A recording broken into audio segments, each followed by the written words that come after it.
Bismillahirrahmanirrahim. Assalamualaikum warahmatullahi wabarakatuh. Ketemu lagi kita bersama Pojok Tazkirah, para netizen, Bapak Ibu, dimanapun Anda berada. Kita akan mengambil tema spesial hari ini terkait dengan urung pemikiran bersama para narasumber kita nanti, dan optimisme kita dalam menghadapi musibah COVID-19 yang sedang melanda Aceh. Bersama kita sudah hadir. Assalamualaikum Ayah. Waalaikumsalam warahmatullahi wabarakatuh. Ayah yang biasa mengisi tazkirah hari ini ditemani oleh tamu spesial kita, Abang kita Rusdi Mukhtar.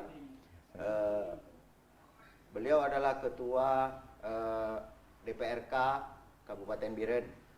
Nah, nanti kita akan berbincang-bincang seputaran bagaimana kemudian pemerintah dalam hal ini DPR, kemudian para cendekiawan melihat seberapa optimis kita bisa menyelesaikan dan melalui musibah ini. Nanti juga akan ikut bergabung bersama kita Bapak Bupati Kabupaten Biren, Bapak Muzakar, yang sedang dalam perjalanan.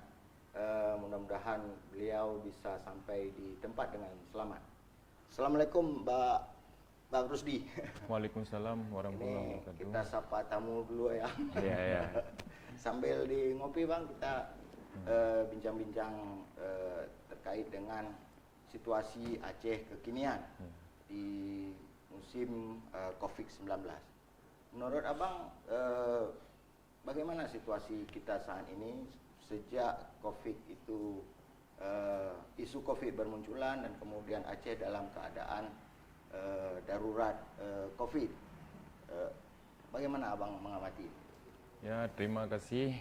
Sebelumnya saya mengucapkan Assalamualaikum warahmatullahi wabarakatuh. Waalaikumsalam warahmatullahi wabarakatuh. Jadi yang saya muliakan Ayah Sub sebagai orang tua kita di Kabupaten Biren, Bang Jul sebagai fasilitasi acara pada hari yang berbahagia ini.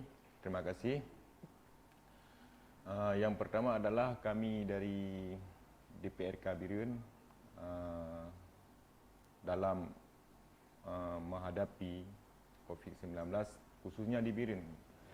Secara khusus, secara umum memang Aceh, mungkin Aceh beberapa tempat ini ada dampak positif, mungkin zona merah, mungkin di kita Biren insyaallah zona hijau, dan beberapa hari yang kemudian ini mungkin pemerintah dan DPR bisa mengantisipasi terkait dengan COVID-19.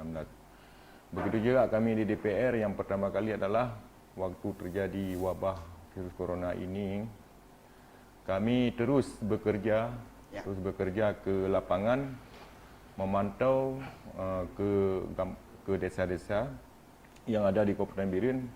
Seterusnya kami terus melihat ke Puskesmas terkait dengan APD, begitu juga dengan terjadinya surat edaran dari pemerintah pusat yang bahwa terkait dengan refocusing anggaran. Jadi kami di DPR duduk bersama dengan pemerintah, walaupun secara aturan tidak kewenangan DPR, tapi di Kabupaten Biren yang bahwa menyampaikan kepada kepala daerah yang bahwa duduk bersama supaya tidak ada kejanggalan di kemudian hari. Jadi kami bermusyawarah di DPR yang bahwa kami berikan anggaran dari SPPD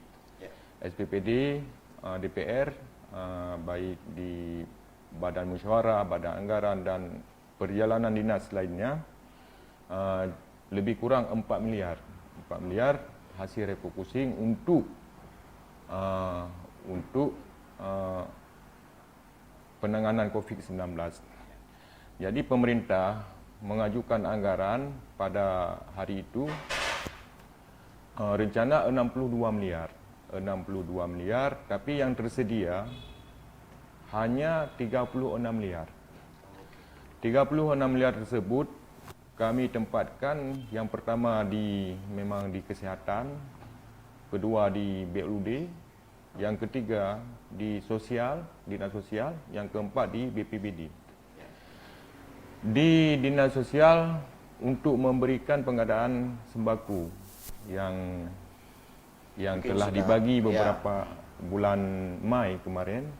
Ya, jumlah 46,000 paket. 46,000 paket yang dibagi beras 10 kilo, Indomie 1 kardus, minyak 1 kilo. Jadi yang kedua, di dinas kesihatan mungkin itu penting untuk pengadaan APD, alat pelindung diri bagi medis. Jadi kami terus, setelah itu kami di DPR membentuk Satgas COVID-19 DPR Kabiren, jumlah dari anggota dari praksi-praksi. Karena di DPR Kabiren punya 4 praksi dari Partai Aceh, praksi Golkar, praksi PKS, P3 PAN, dan praksi Juang Bersama. Jadi tujuan kami bentuk Satgas COVID-19 di DPR Kabiren untuk pengawasan. Kenapa kami bentuk itu? Karena jauh pengawasan daripada lembaga DPR dengan anggaran yang disediakan untuk COVID-19 tersebut. Makanya kami di DPR, hasil kesepakatan kami 40 orang di DPR Kabiren bahwa bentuk Satgas COVID-19 DPR Kabiren untuk pengawasan anggaran yang dilaksanakan oleh pemerintah. Sekian. Ya.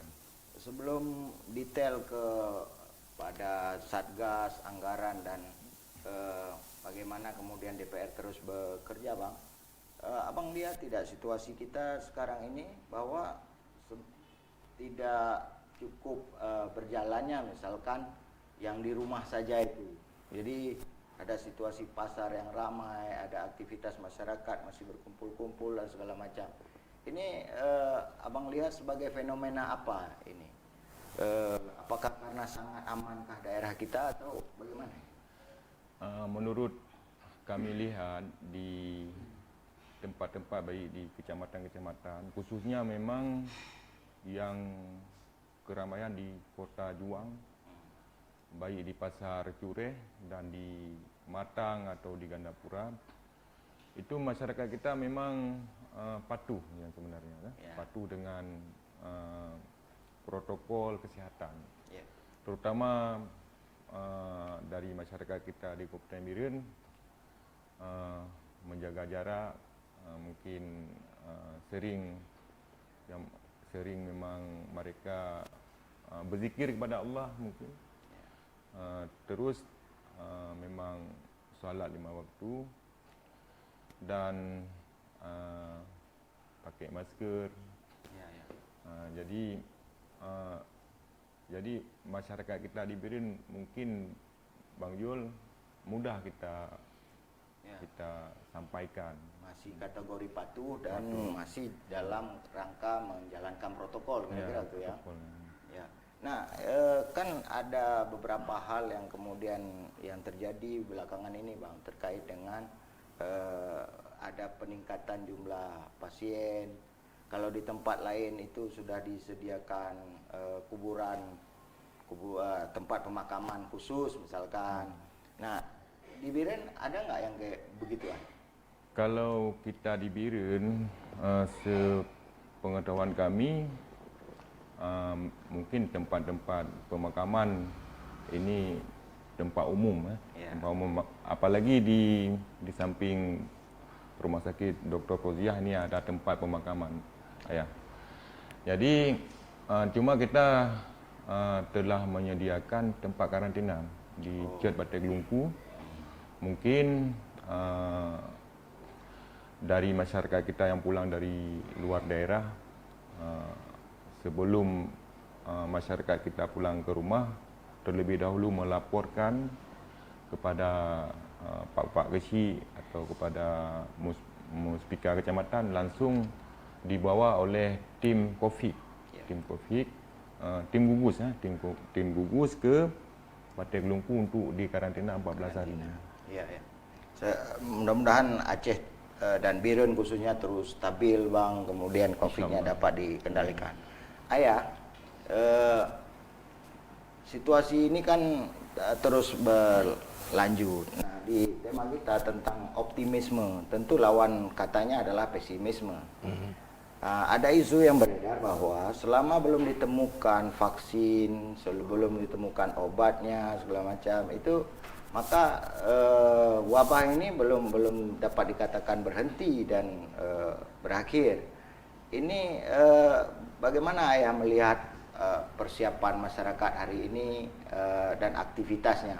Seharusnya seperti apa masyarakat saat ini? Kalau kita lihat di kalangan masyarakat, mungkin pemandangan ataupun yang terdeteksi di saya ya. Masyarakat masih merasa aman, nyaman dengan kondisi yang sekarang ini. Seperti yang Bang Ketua DPRK tadi ngomong, masyarakat kita masih patuh. Tetapi juga alhamdulillah mereka punya rasa nyaman.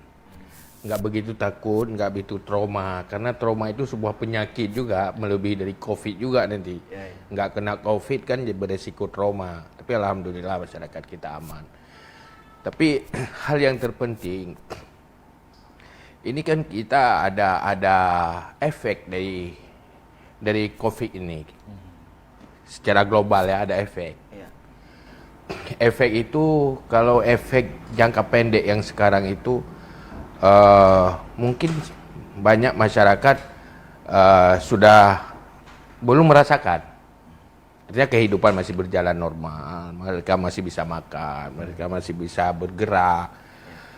Tetapi ada resiko-resiko jangka panjang yang kadang-kadang ini tidak diketahui oleh semua orang. Nah, apalagi masyarakat bawah. Ini kan misalnya kita resiko ini, misalnya ada resiko kan masyarakat nggak tahu kalau sekarang trading internasional itu terkendala dengan COVID. Ini kan akan pengaruh juga ke ekonomi yang akan terasa bukan sekarang. Ini para ahlinya yang tahu. Dan risiko-risiko ini yang jangka panjang itu harus orang yang punya nalar dan kajian yang serius untuk tahu.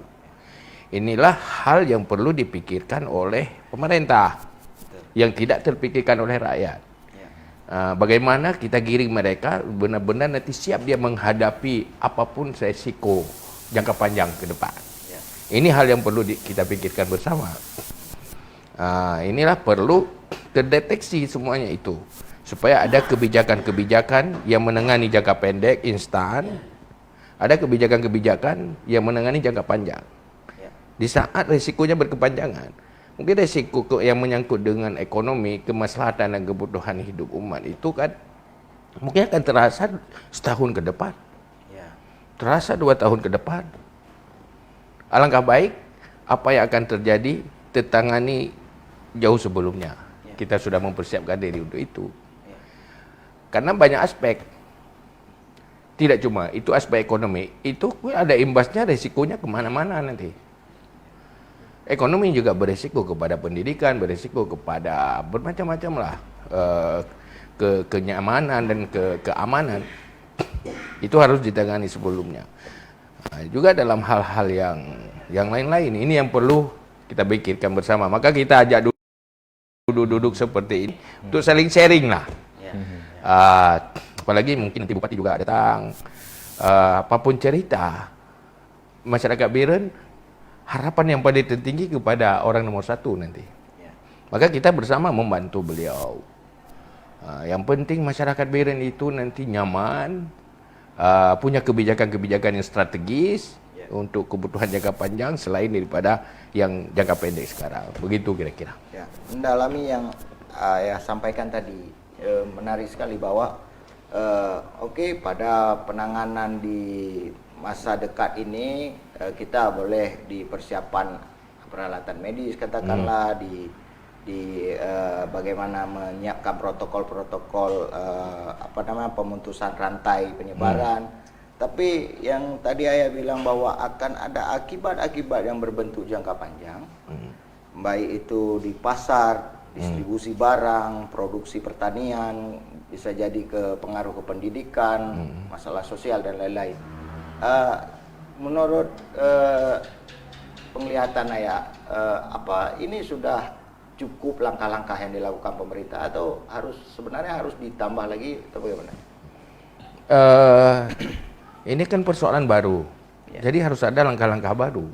Di saat ada masalah baru, kita harus ada langkah baru. Tapi ini butuh kajian bersama kan. Ini yang paling penting.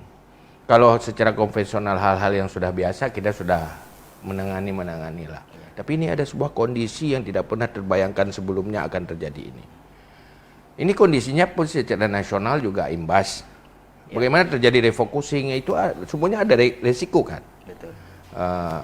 Kemudian kalau nasional itu bisa imbas, juga pasti yang daerah juga imbas kan. Kalau Aceh jadi berefek, Bere juga berefek kan. Jadi bagaimana mulai dari setiap pribadi mampu mempersiapkan diri menghadapi itu.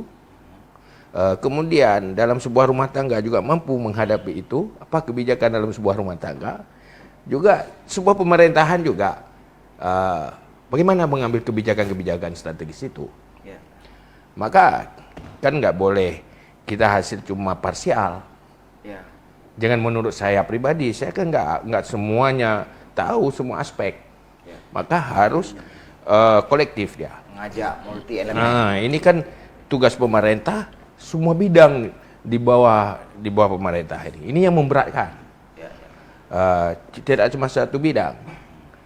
Maka di situ kita perlu sebuah konsolidasi, perlu melahirkan sebuah kekuatan di dalam memberi solusi. Pertama mendeteksi persoalan yang sedang kita hadapi apa dan yang akan kita hadapi kira-kira apa. Itu yang perlu. Bang Rusdi, menarik yang disampaikan Ayah. Mungkin akan ada konsolidasi, multi pihak, multi stakeholder, multi kepentingan yang kemudian harus berkonsolidasi untuk kemudian mempersiapkan diri menghadapi soalan-soalan besar di masa mendatang. Tapi sebelum ke sana, Bang, saya ingin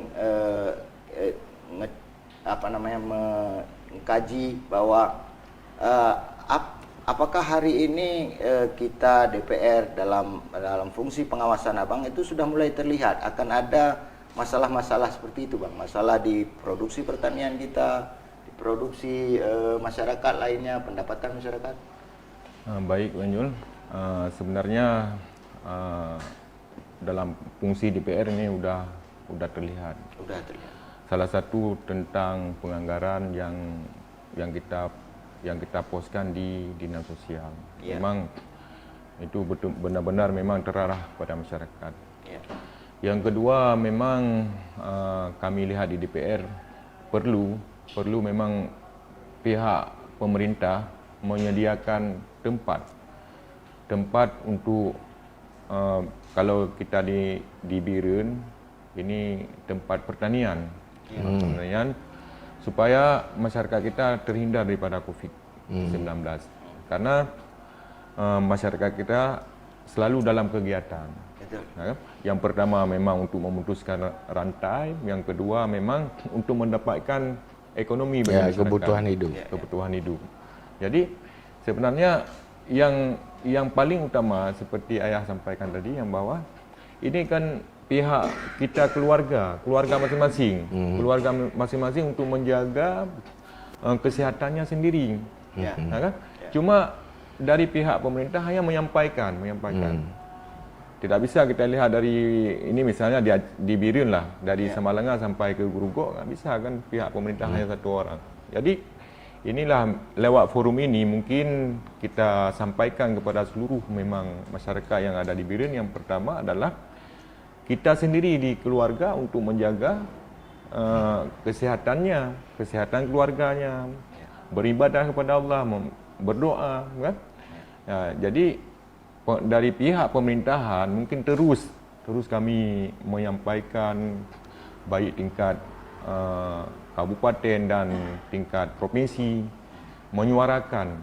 Ya. Kemarin waktu pelantikan Bupati Biren yang bahwa walaupun tidak disampaikan dalam pidato PLT Gubernur yang bahwa waktu kami makan-makan, beliau menyampaikan ini pada tahun ini memberikan anggaran keuangan khusus 15 miliar untuk kita Kabupaten Biren. Ya. Jadi mungkin kami nanti dari pihak DPR menyampaikan kepada kepala daerah yang bahwa gimana uang tersebut, karena kita memang sudah tersedia dari alat pelindung diri. Jadi anggaran ini bisa kita support kepada petani-petani kita, baik petani tambak atau petani pertanian yang lainnya. Ya, ya. Jadi supaya masyarakat kita terhindar daripada COVID-19 ini. Begitu, Pak. Saya ingin mendalami sedikit, Bang, bahwa Biren ini kan dikenal paling tidak 3 lah produk utama, sektor utamanya. Ada perkebunan, kelautan, dan perdagangannya karena kota transit dan lain-lain. Nah, melihat kondisi Biren yang seperti Abang ceritakan, ada keterbatasan secara anggaran, ada memang pergerakan birokrasi yang memang harus menjaga jarak dan lain-lain karena protokol. Apa ruang tengahnya, Bang? Ini kan masyarakat di pelosok juga dia butuh misalkan jalan produksi, misalkan jalan untuk bisa mengangkat hasil panennya supaya tetap karena barang dari luar juga nggak begitu leluasa masuk Aceh. Ini jalan tengahnya kira-kira apa ya, Bang? Baik, mungkin jalan tengahnya ini kita terus bermusyawarah sebenarnya. Semua lembaga, semua elemen masyarakat, jangan sepihak pihak pemerintahan sendiri yang menjalankan. Jadi kita harus perlu dari bersama-sama daripada tokoh masyarakat, tokoh agama untuk bagaimana cara kita menghadapi untuk yang pertama adalah untuk memutuskan rantai COVID-19, yang kedua untuk sumber daya ekonomi masyarakat kita. Jadi ini perlu. Dan beberapa hari yang lalu mungkin saya perlu sampaikan juga yang bahwa ini di kita Biren tentang rasionalisasi anggaran. Jadi pertama refocusing anggaran kita poskan, sudah saya sampaikan tadi. Ya, terus di rasionalisasi anggaran. Jadi anggaran kita yang dari DAU memang dari pusat. Jadi kalau main pusat kena dampak, ini kita di Aceh kena dampak juga karena anggaran kita memang di pusat. DAU kita lebih kurang 970 miliar. Itu gaji pegawai di situ kan. Untuk infrastruktur di situ. Makanya kemarin kita dipangkas anggaran lebih kurang 85 miliar. Makanya terkait dengan pokok-pokok pikiran daripada lembaga DPR untuk mewakili dapil-dapil ini kena tentang infrastruktur, baik terobosan jalan atau baik di normalisasi, karena kan perlu juga tambah. Jadi inikah kita perlu bersama-sama untuk menyuarakan kepada pemerintah yang bahwa memperhatikan kita yang ada di Biren ini. Nah, menarik dari apa yang disampaikan Bang Rusdi tadi, menarik ya. Ini ada oporan bola sebenarnya ke masyarakat. Pertahanan yang paling utama itu ada di keluarga. Bagaimana keluarga mempersiapkan diri secara kesehatan, tentu ekonomi asupan gizinya juga cukup bagus, kemudian pendidikannya, ibadahnya dan segala macam. Bagaimana cara mengungkit ini di masyarakat ya, agar bisa masyarakat ini mampu bertahan? Sebenarnya apa yang kita harus lakukan, kemudian siapa sebenarnya yang harus mendukung kita dalam hal ini? Sebenarnya kalau kita berbicara pemerintah, pertama ya dari pemerintah itu sendiri mulainya, di sana bermuara. Cuman di situ saya lihat sebenarnya banyak sekali cara Karena ada sebuah potensi kekuatan yang sangat besar di tangan pemerintah. Cuma persoalannya bagaimana kita fungsikan semua itu. Pertama di pemerintah, kan misalnya ada pimpinannya sampai kepala desa. Ya, ya. Kecil. Bagaimana sampai memfungsikan itu sistem pemerintah, mereka juga berkiprah sesuai dengan topoksinya masing-masing. Berkiprah untuk menangani yang tadi, tapi harus ada sebuah konsep yang strategis dulu. Kemudian bagaimana kita mampu memfungsikan semua elemen dan semua potensi itu tersampaikan kepada rakyat. Kan ada jalur pemerintah, ada jalur ke desa. Betul. Bagaimana memfungsikan kepala desa untuk program ini? Pertama persoalan kalau terkendala di pemikiran, bagaimana sosialisasi, bagaimana merasionalkan konsep itu supaya mereka juga menerima secara rasional. Itu satu. Maka dalam hal itu inilah yang penting komunikasi kan. Musyawarah tadi. Musyawarah. Saya cocok seperti yang bilang tadi. Sebenarnya sudah ada titik temu. Cuma bagaimana kita mengoprekkan itu, pemikiran itu menjadi sebuah kebijakan, menjadi sebuah program, dan benar-benar sebuah action, ada actionnya. Maka itu yang perlu. Berarti harus dimulai dari konsep bersama, duduk bersama, segala macam. Nah, di sini sebenarnya kan mungkin DPR sebagai perwakilan rakyat kita kan sudah juga membicarakannya ya dengan eksekutif atau dalam hal ini pemerintah. Nah, ruang mana lagi yang mungkin bisa harus kita isi untuk kemudian berkontribusi untuk gagasan tadi ya? Adakah ruang lain lagi atau cara lain lagi gitu ya? Ada cara paling strategis kalau untuk Aceh ya. Pertama kita karakter Aceh dulu. Aceh memang leg spesialis. Dia punya kekhususan tersendiri. Dan masyarakat Aceh punya karakter. Karakter yaitu mereka masih setia dengan syariat. Cuma persoalan sekarang bagaimana memfungsikan syariat itu untuk perbaikan itu. Karena syariat ini sebenarnya konsepnya lengkap juga. Jadi penyajiannya ke masyarakat Aceh yang dikenal dengan orang yang bersyariat Muslim harus difungsikan syariat itu untuk kebaikan dan kemaslahatan publik. Ini yang kita lihat mungkin masih banyak terlupakan ini. Persoalannya kemampuan memfungsikan potensi-potensi itu. Betul. Seperti yang sering kita bicara, apa artinya pesawat kalau kita tidak mampu menerbangkannya? Tidak mampu mengoperatkannya, punya komputer penuh dengan program tapi tidak mampu mengoperatkannya. Maka inilah teknik mengoperatkan potensi-potensi itu sebenarnya ini hal yang sangat strategis. Kalau orang syariah berbicaralah lewat persepsi syariah. Orang beragama kan, orang ekonomi ya berbicara lewat persepsi ekonomi. Bagaimana sehingga kekuatan rakyat itu bangkit? Mungkin kita semua sepakat sebuah negara, sebuah bangsa yang kuat apabila mampu memandirikan rakyatnya. Kayak sebuah rumah tangga, sebuah pimpinan rumah tangga untuk menyukseskan rumah tangga mampu memandirikan isi rumah tangga itu.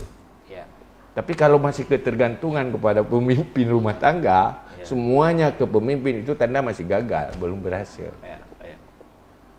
Nah, ini baru segini. Artinya masyarakat, multi stakeholder lain cukup terbuka bahwa untuk kemudian bermusyawarah, mengumpulkan ini kita hampir mengerucut ini kan. Artinya ruang apa yang bisa dimanfaatkan oleh masyarakat untuk menyampaikan ya gagasannya, keluhannya, atau bahkan mungkin sekedar informasi dan segala macam. Itu ruang mana yang bisa digunakan kalau kira-kira ke DPR misalkan. Kalau baik Bang Yun, sebenarnya makanya perlu komunikasi yang disampaikan oleh tadi. Ini mungkin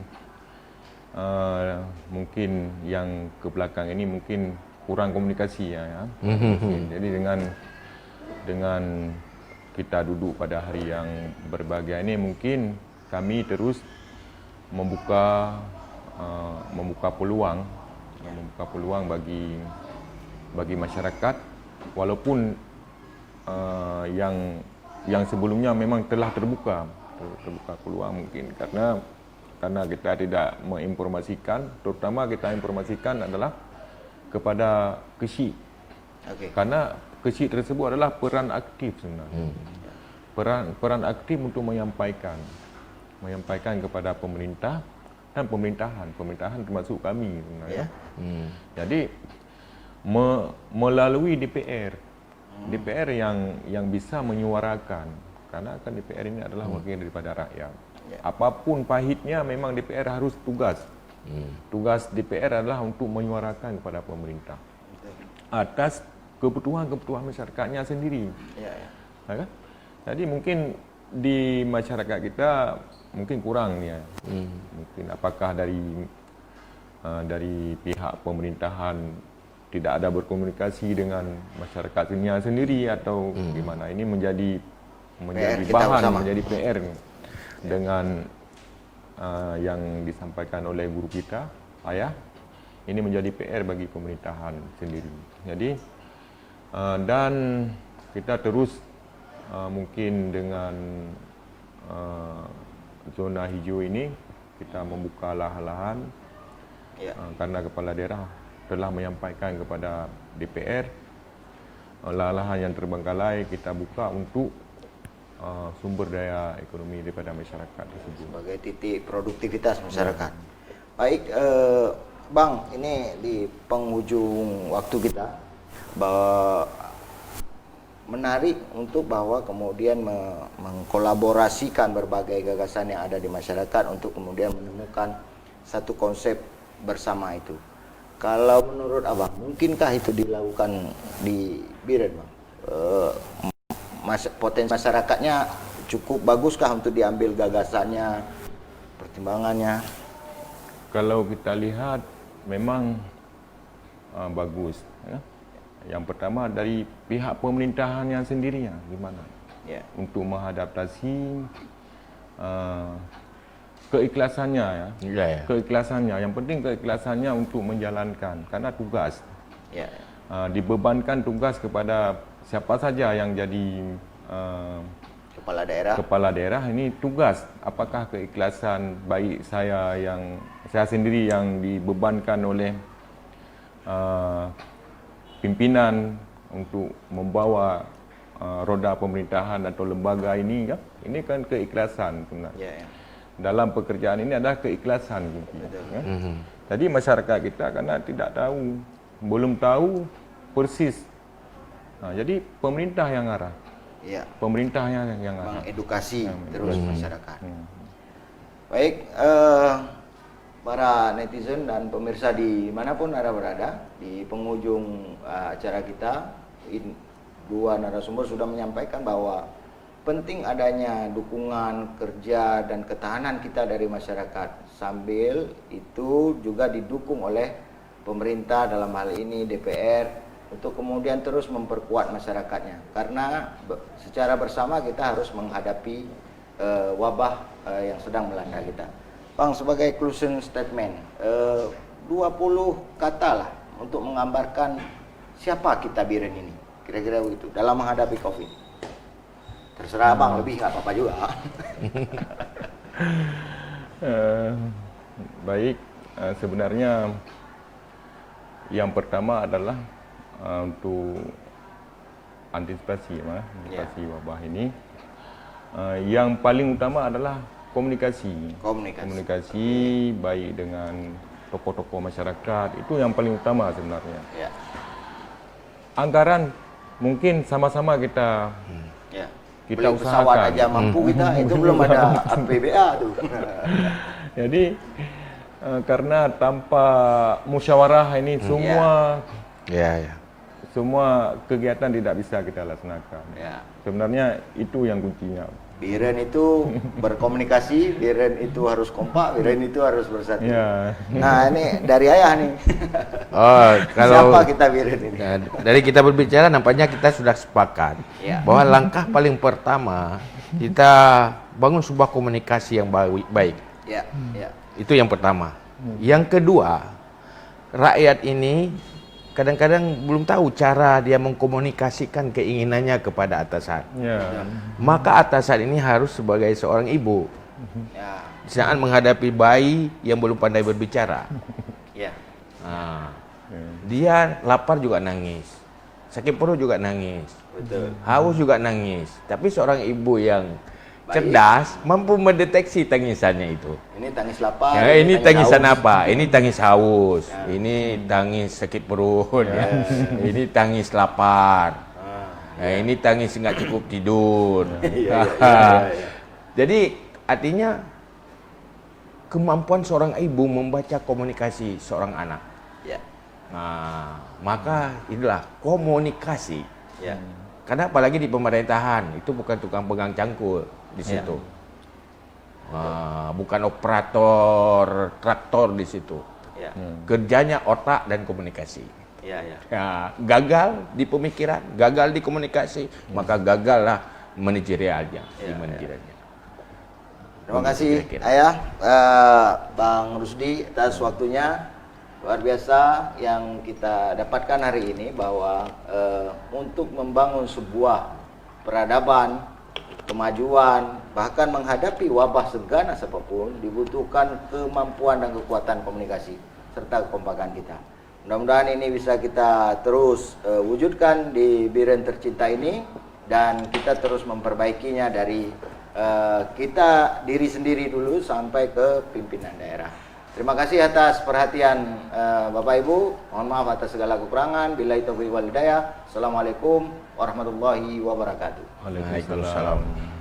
Pak Bupati buka gaji kopi.